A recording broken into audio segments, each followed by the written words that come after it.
Bonjour auditeurs et auditrices de Radio Taïwan International, ici Clément Tricot, vous écoutez un nouvel épisode de votre émission La Ville en pratique. Alors aujourd'hui, revue de presse de l'urbanisme et de l'architecture à Taïwan, nous allons parler de câbles sous-marins, nous allons aussi parler de magazines qui met en avant l'architecture coréenne, parler aussi de revitalisation de zones naturelles ou encore du tragique accident qui a eu lieu à Taichung, dans le centre commercial.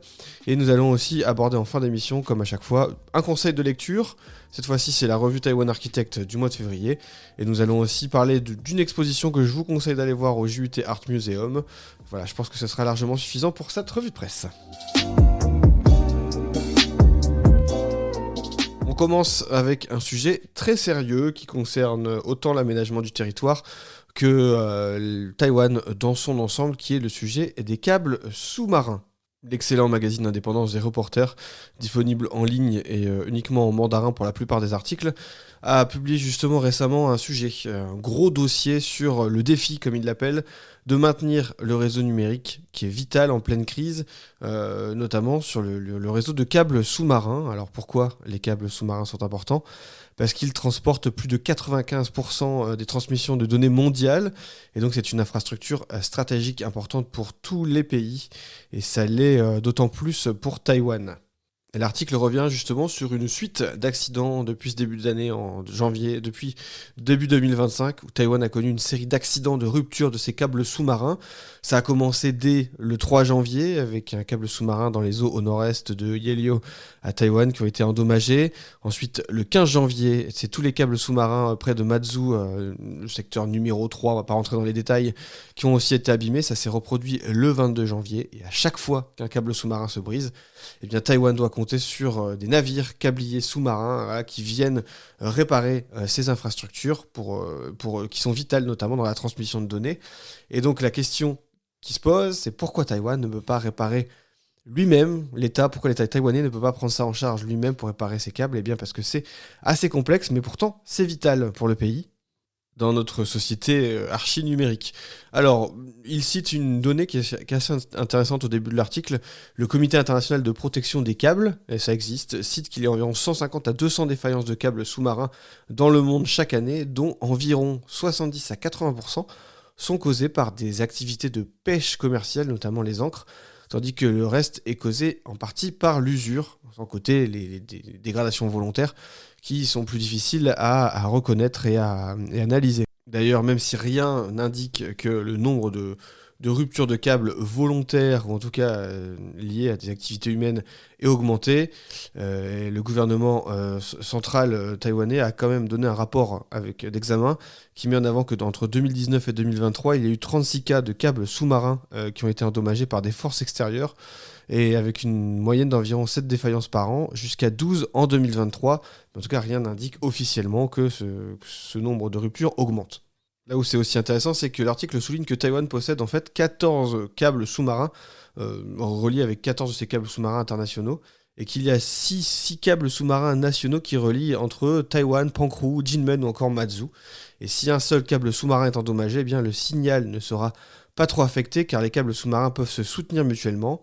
Par exemple, ça a été le cas du câble sous-marin international TPE qui a été endommagé en janvier, après que Chunghwa Telecom ait activé la sauvegarde des câbles existants. Et bien, tous les services concernés ont été rétablis à la normale en peu de temps.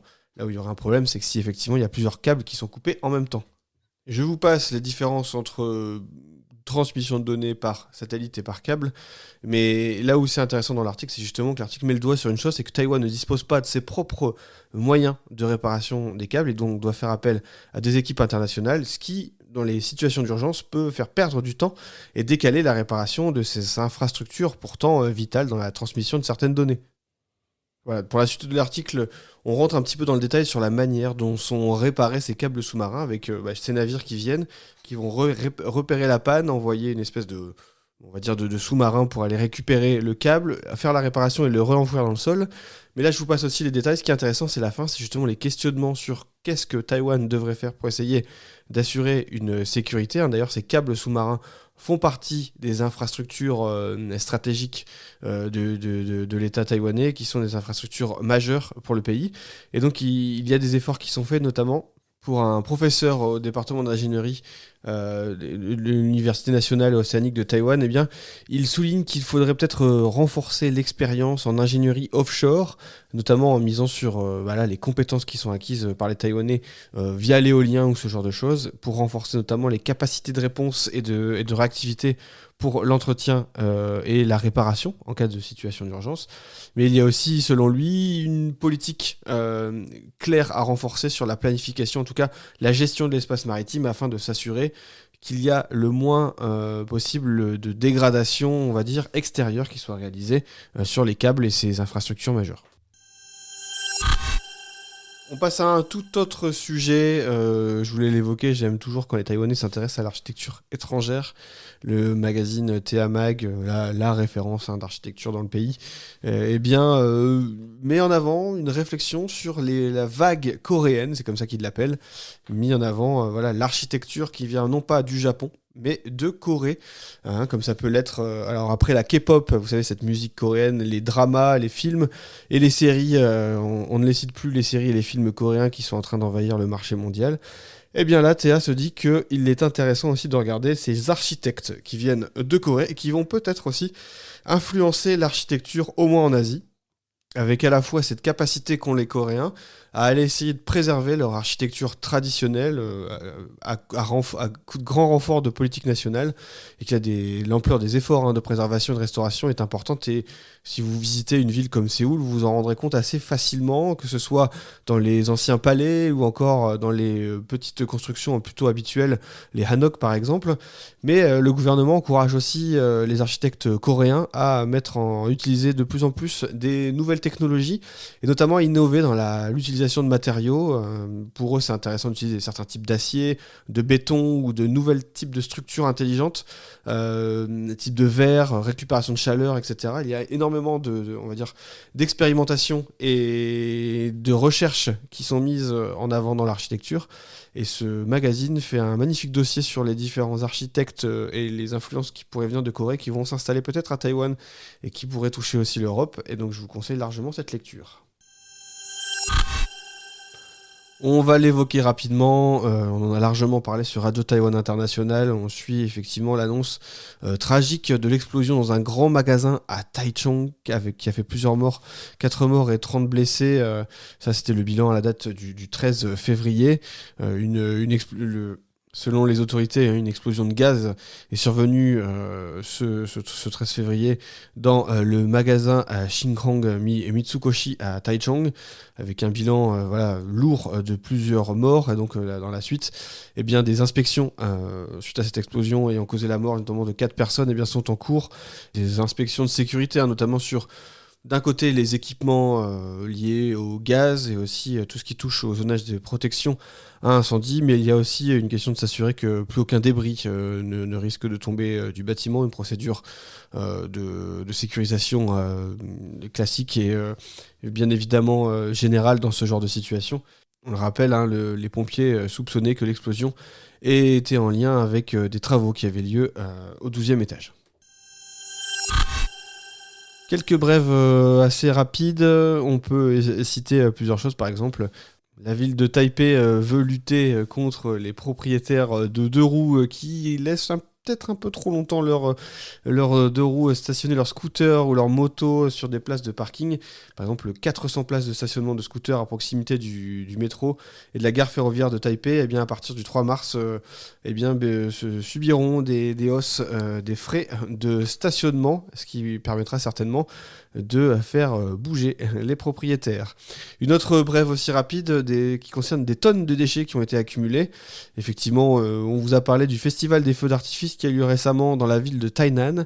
Le bureau de protection de l'environnement de la municipalité a déclaré avoir éliminé un total de 29,5 tonnes de déchets après ce festival annuel de feux d'artifice qui se tient sur 2 jours.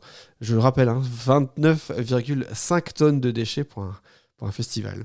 Et enfin, une autre brève rapide, un tollé général et un chaos même, c'est comme ça qu'en parle le magazine CNA, dans les transports pendant le Festival des Lanternes, où plus de 2,2 millions de visiteurs se sont amassés. Ça s'est passé à Taïwan, avec l'ouverture, le week-end d'ouverture du Festival des Lanternes de Taïwan.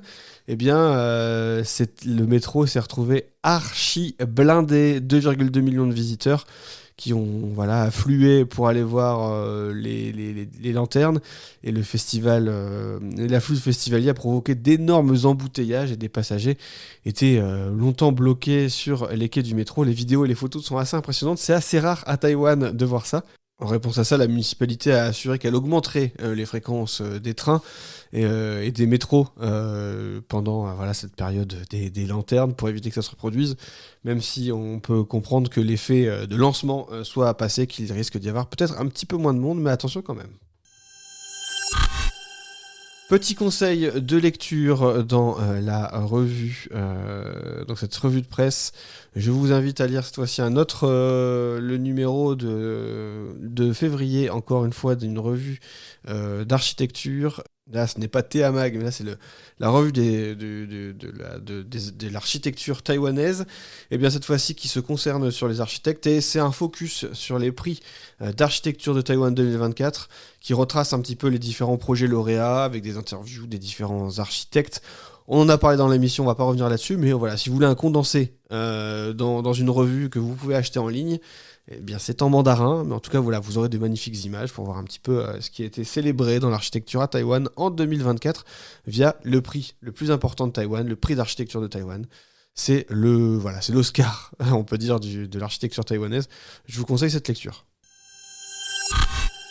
Petite idée sortie aussi, si vous aimez les expositions toujours d'architecture, le JUT Art Museum propose une exposition d'architecture sur Akihisa Hirata, une exposition qui vient, une vision critique des objets et de soi-même. Voilà, le terme est un petit peu lourd. Mais en tout cas, ça vient travailler sur des notions d'enchevêtrement et d'écho dans l'architecture. Ça se passe du 15 février au 30 mars.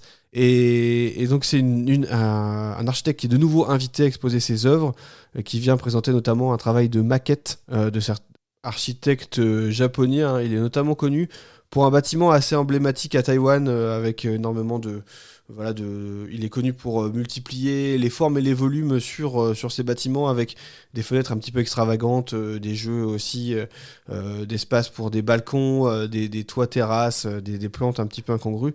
Et il y a notamment un complexe résidentiel qui est très connu à Taipei, le Fufu Huahe, qui est un bâtiment résidentiel avec un jeu de persiennes et des espaces qui sont dédiés pour faire pousser des arbres. Alors, par rapport aux images de synthèse, ça ne pousse pas aussi bien. Mais en tout cas, il est assez iconique des constructions résidentielles. Puis c'est vrai qu'il est très beau. Donc je vous invite largement, ne serait-ce qu'à jeter un œil. Quelques images qui sont mises sur l'article que je vous mets sur la page. Et puis aussi d'aller voir cette exposition si vous passez près du JUT Art Museum.